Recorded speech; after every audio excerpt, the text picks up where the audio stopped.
Hey neighbor, I'm new in the neighborhood, and you are also new in the neighborhood. Welcome to my drama channel. My name is Max. If you haven't been here before, that's what we discuss on this channel. Today's topic is revolved around two deleted videos by two neighbors you might also know, Greenisnotnick and Danny Gonzalez, who just deleted their videos. And I want to talk about that a little bit, not as it pertains to them, because those are both people that I know in real life, and even if I didn't know them, I wouldn't sit here and smack talk either of them, because I don't personally think they've done anything wrong in this situation.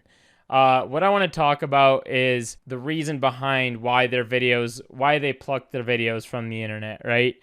And there's two separate reasons, and let's dive into real quickly the situation with Nick's new video. So he basically already addressed it in this video, saying, I think especially for letting this video disappear from the internet, I'm going to private my initial video. Whatever's going on with her, it shouldn't be on public display, and it's better to not comment on it all. Thank you for having that conversation with me, which is an appropriate response to this. But this is what I want to talk about. Particularly with this situation, this was a video that started on TikTok, and it gained a lot of traction, right? And what happens with anything, not just TikTok or YouTube or it's anything that gets popular, a Netflix show, whatever else it might be, you get a lot of people in it. And what happens when you get a lot of people? You get a lot of different opinions. And having said that, you're now opening yourself up to people's opinions when something like that's posted. Now, from my understanding of this airplane video, this was not something that, obviously the lady is like, hey, look at me, like that. This started from someone else that shared this video that was kind of posting it as like a haha, look at her. So that was kind of the wrongdoing to begin with. That was something that shouldn't have ever surfaced the internet. But because of the way, this is really what I want to talk about, is because of the way the algorithms work, that is the kind of juice that people want. They want to see that kind of thing now. And whether or not it's everyone that wants to see it, there's a lot of people that just want to see these like horrific things, these things that stir up a lot of emotion and make people comment and reflect on it and give their 10 cents. And, it goes as so far as to like people building careers off of this kind of thing because the algorithms are like that. If this was a video of the lady on the airplane going, wow, everyone on this plane is so nice. You know what I mean? Like something nice. Or if she's got on the airplane, he's like, hey, I want to pay for everyone's flight. Like that might get on the internet. That might do some numbers on the internet. But someone just being like a regular person in real life on the internet isn't going to do well.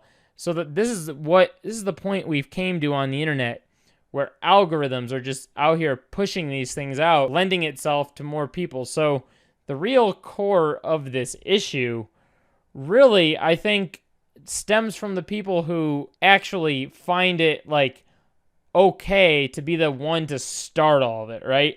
And it's not really anybody's fault to come and react to stuff like this, like in Nick's situation when he came to react to it, because Nick is also someone else that has another opinion on this once he sees it, right? And so how do you do research really on something like this when you're buried in a space where there's just so many opinions coming in? You could read 5,000 opinions of one person saying, you know what, this is totally normal behavior. You could read another one that says someone saying she's got a bunch of mental disorders. But then you can read another one where people are going, ha, ha, ha, this is hilarious, look at her.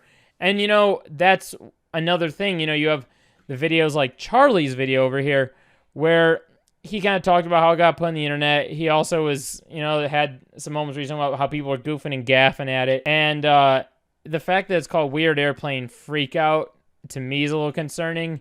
But what seems to have happened by the end of all this is now the general opinion rose a little bit, and there were more and more people flocking in to say she's got a severe disorder.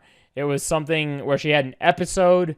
And that's just kind of what happens in that situation. I'm no mental health expert, clearly, from how I'm speaking about this.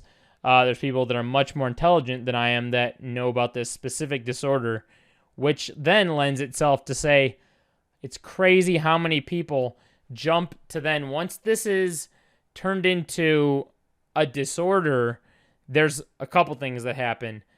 There's one that now people find other routes on this where they say, let's go find out, who that guy is. And now people are making videos going, I'm the guy in the green sweater. I'm the not real guy.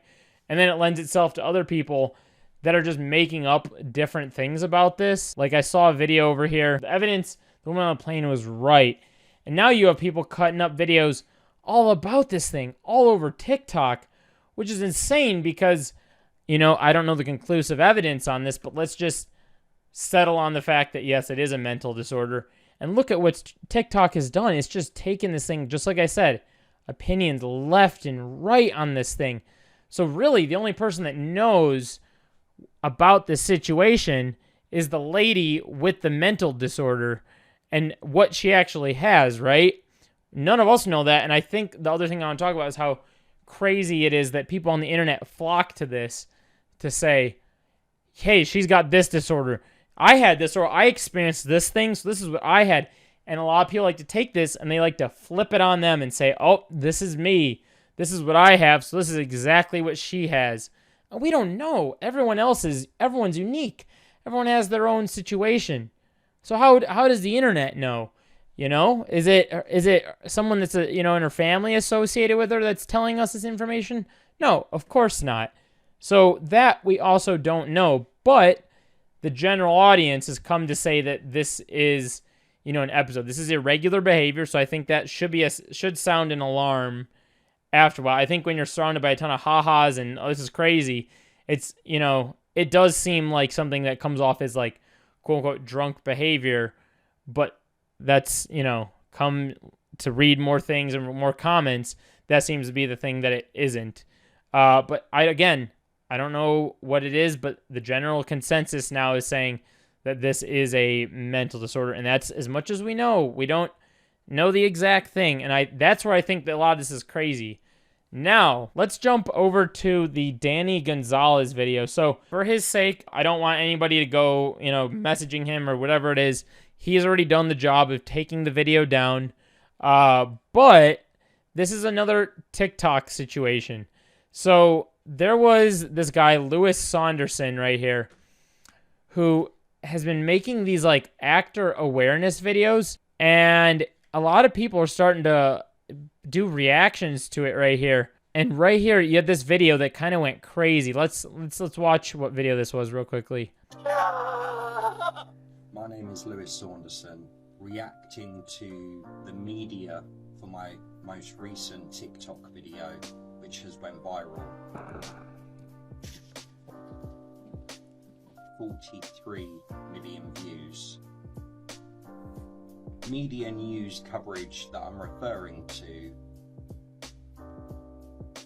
And, this is the video where it's right here. If I lay here, basically is like a fake drowning of his like nephew, which is crazy.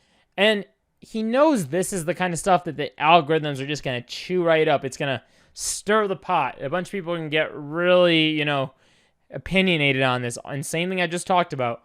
All these opinions are going to come in. So what ends up happening in these situations? After a while, you start to see a different light in the situation. And this is what Danny said about this video. Yeah, I removed the video. To be honest, I didn't like how the video turned out. I liked a lot of the jokes and sketches, but the whole interview section came off as mean. And the thought of Lewis seeing it and feeling duped did not sit right with me. Definitely something I should have decided before posting this, so apologies for the confusion. My thoughts on Lewis actually personally changed a lot while making the video. At first, I thought he was an a-hole for filming such graphic content with his nephew, which I still do think is pretty strange. The interview I did with him was the first part I filmed. So at the time, I felt more justified poking fun at him during the interview. But during the interview and afterwards, I started to realize he's a pretty nice guy and just didn't really understand how strange it was to be using his nephew as a prop. Hopefully I shed some light in the situation. I was thinking about re-editing the video, but honestly I think it's best to let him be at this point. So similar situation as the Nick video where he decided to take that down just to kind of let the situation be. Now, having said that, when you have people like Lewis who's got 869.1K followers. This guy is kind of doing a different situation in the airplane video. This guy is actually himself on his own account lending himself to this content. Now, it's one thing if you're lending yourself to making this content, you're doing it by yourself, but when you're adding in someone like your nephew, it makes it a little bit more extreme. And he knows that. He knows that's what's going to get the views on the internet, because he's tearing at people's emotions. He's crying, and this is what the algorithm chews up. And so when you look at Danny's video, what's going to happen is you're going to get people that comment, and there's going to be a lot of people that are like, pool videos are a great way to spread awareness. Nobody is going to pay attention to a PSA, but weird video of somebody doing bad acting goes viral, so the message reaches more people. But this is another situation that arises when you look at this, because people are like, oh, the interview. And like, you could tell Danny felt bad about the interview, but the other side of it is there's people that now flock over to his video that also don't know anything about Danny. And if you're a subscriber of his and you know him, you know he's a very nice person, right? And you know he doesn't have bad intentions, which is why he deleted the video, because this then subjected him to these, then what people were seeing as bad behaviors, and he shouldn't be, spreading this. People are starting to get really mad at it. But again, this stuff is still living on TikTok. It's not like it's gone from the internet. It's still here, but you're then subjecting yourself as the creator on this Louis Saunderson account to all of these opinions on the internet. And I think that's crazy. And this is the other thing I want to talk about. The approach, right? The message this guy is trying to get across is like awareness, right? He's trying to spread awareness. And I think there's better ways to do that. But the thing that I'm really serious about here is kind of what I already said, doing with the algorithm, where there's not really a good way to spread awareness. Like there is, you can get on the internet and you can come up with a nice, kind-hearted way. But I don't think Louis Saunderson here is going to have 869.1K followers being a nice person. Similarly to how I just talked about the airplane lady, if she was doing something nice, that's not going to get attention. What's going to get attention is the stuff that just rips at your emotions. And it's kind of crazy that we're living in a space now where you have to be this insane on the internet to get a little bit, and everyone just wants that attention. That is what I find insane now, that we're in a space with wild algorithms. So that's honestly kind of all I wanted to talk about. Again, I don't think this is anything involving Danny being at fault for this. He was just kind of taking a preventative measure to avoid kind of the trouble that could come along with this video, which again, I think is the right move. He made the right move for himself, did what he felt was right. And I just think that commentary YouTube also is something where, again, I'm just another, I'm your neighbor. I'm sitting here with with a different opinion than you have on this. And so I'm just here to share my opinion. So here I am giving my opinion from something that had an opinion, right? Look how far we've come. But that's all I wanted to kind of talk about here. If you guys enjoyed this video, be sure to smash that subscribe button. Let's get to 1,000 subscribers on this channel. Talk to you guys later.